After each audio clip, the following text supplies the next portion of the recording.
All right, team, HR24 for July, hybrid resistance for July. You have 4 circuits. There's a warm-up circuit, 2 main circuits, and then a finishing circuit. Your warm-up circuit is 3 exercises, 2 rounds, 35 seconds worth of work. Your finishing circuit is 4 exercises, 3 rounds, 35 seconds worth of work, okay? Now, your main circuits, there are 4 different exercises. There are only 2 set up on each side of the room because you have just body weight exercises as in between each major lift.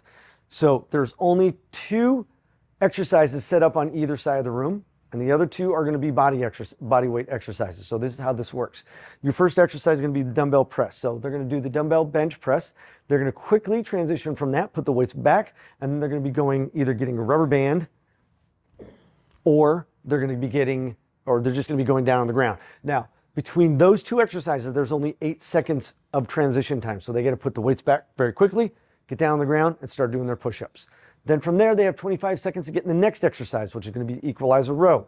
From the equalizer row, you're going to do the equalizer row, and then you have an 8-second transition time to get into the rubber band, and you're going to do a rubber band row. So it's very, very quick paced. Then they have 35 seconds at the end of that round. They start over, come back to the bench, and they're going to do the bench, the push-up, the equalizer row, the rubber band row, okay? So again, it's very quick transition times. You have to make sure that they know what they're doing. Your second circuit is going to involve the Arnold squat press. So they're going to be doing the Arnold squat press with dumbbells, just like this, okay? And I'm going to demonstrate those exercises. They're going to go immediately from the Arnold squat press into the rubber band overhead press. So the rubber band squat overhead press. So they got to quickly put their weights down, have 8 seconds, put their weights down, get that rubber band, and get into position. So you're going to want to make sure that they have rubber bands set out so they can quickly grab that rubber band. Then from there, they have 25 seconds to get into the kettlebell sumo squat. They're going to do the sumo squat, and then they're going to do a rubber band squat pulse. Now, what I would recommend is that they grab that rubber band, put that rubber band around one leg, then they can do the sumo squat. I wouldn't have the steps out because that's just going to give more stuff for them to trip over. And again, it's such a quick transition. You don't need the steps, and it's a very quick transition. So they're just going to do their sumo squat. Then they have 8 seconds. 8 seconds is just enough time to get that rubber band on the other leg, and then they're going to be going into the squat pulse, just like this, okay? Again, keep knees wide. Now, I'm going to demonstrate all those exercises, but I want you to understand it's a quick transition time. So for the loaded exercise, they have 8 seconds from the loaded exercise to the body weight exercise. It's only 8 seconds. Not a lot of time for them to transition that exercise. It is meant to be fast-paced to really finish off what they just did, okay? So just make sure that you're aware of that timing. Okay, with that said, your first exercise is dumbbell bench press. Dumbbell bench press, grab 2 dumbbells, roll into position, use your legs. Most important thing is going to be the elbow placements. Now, the elbow placement is going to be in line with the shoulder or slightly below. Now, I'm going to over-exaggerate. What I mean by slightly below is I mean down here. Not this over-exaggerated, but down to this position. Ideally, they're in this position.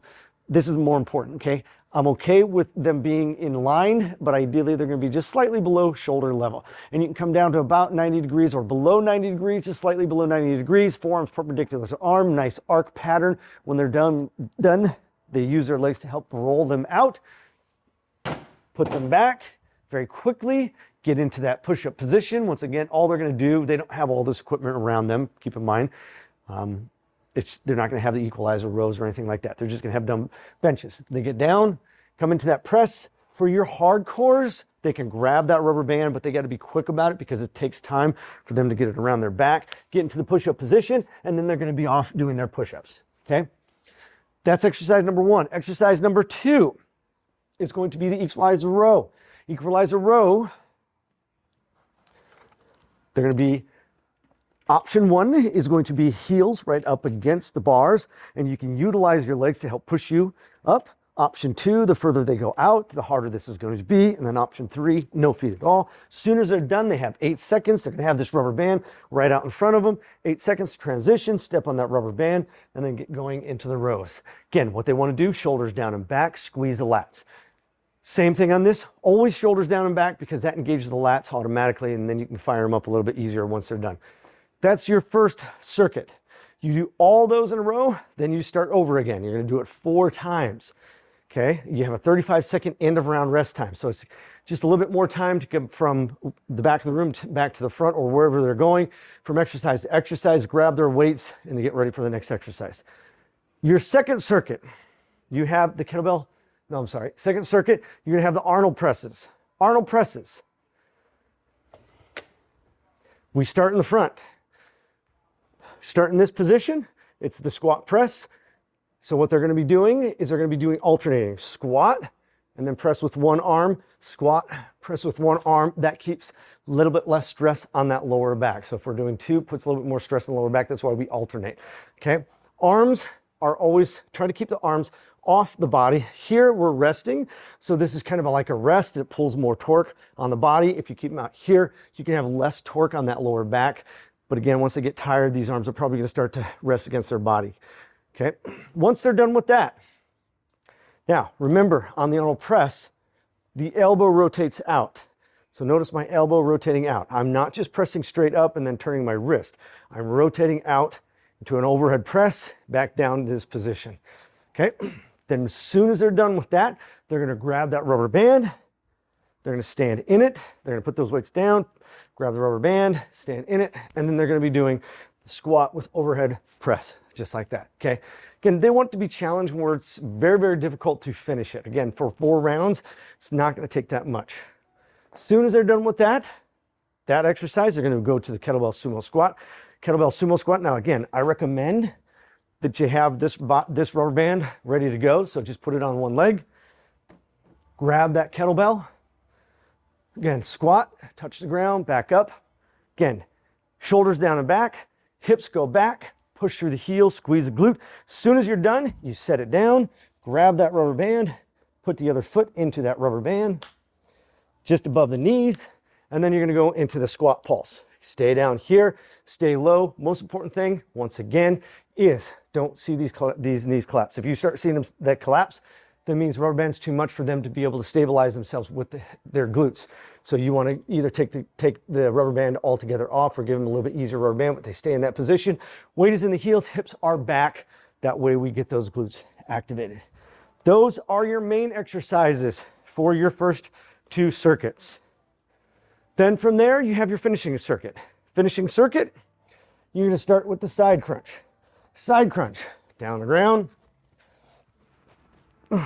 Option 1, shoulder goes all the way back. We pull that shoulder across, leg and shoulder, okay? Option 2, both legs.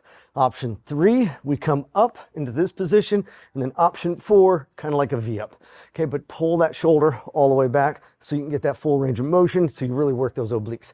You're gonna do right side, left side on that. There's no break in between the right side and the left side. Then you're gonna go into the the bicycles. Bicycles, option 1, one leg stays on at all times. Shoulders are off the ground. Try to keep the shoulders off the ground the entire time because that keeps the tension on those abs. Option 2, both feet off the ground. Option 3, we come up into this position here. We rotate as far across as we possibly can. Then the last one is going to be the slow-mo sit-up. Option 1 is always just a crunch. This position here, raise the shoulders high. It really does engage those abs. If they have lower back issues, you want this option versus the slow-mo sit-up, which is coming up. If they want more, they don't go all the way down. They don't go all the way up. They keep it kind of in that middle section that really keeps the tension on those abs. But again, you don't have to take your lower back off the ground in order for you to really get a good ab workout. You just need to pull the shoulders as high as you possibly can, and you will still get a very good ab workout. And if they have lower back issues, don't want that back coming off the ground. And their team is HR24 for July.